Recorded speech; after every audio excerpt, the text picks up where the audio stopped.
The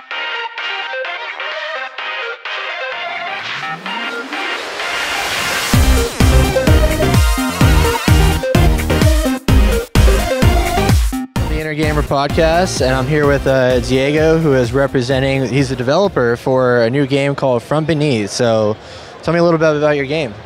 Sure, yeah. From Beneath is a survival horror game for iPhone, iPad, all sorts of mobile devices. We're trying to kind of create an experience that you would. It feels like you would be playing it on a PSP or a PlayStation, something kind of like a home console experience on a phone, on a mobile device. Yeah, and we really wanted to go with survival horror because not a lot of people are doing it now. Yeah. Especially in the mobile space, I feel like it's kind of lacking quite a bit. Now, earlier they were telling me that you guys are doing episodic content of some kind. Can you go into a little more detail about that? Yeah. So the game, the first episode ends on a cliffhanger, and the second episode will continue the story. But each episode is its own self-contained game, I would say. They just keep expanding it. The story. It's just like a book. Like a trilogy. Yeah, and the third episode will end the series.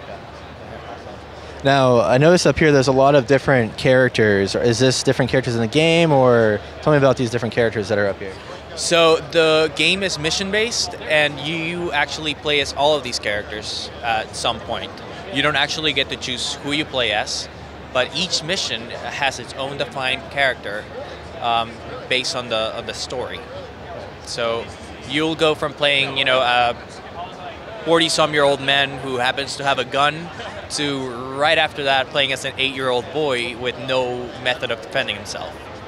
So it's a good way of showing a non-linear storytelling, and also by you doing that, we can just pull the rug under the player. Once they're comfortable with the character, we completely change it and change the situation on them.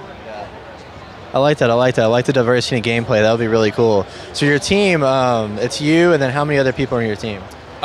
So I have one main programmer that works with us. We have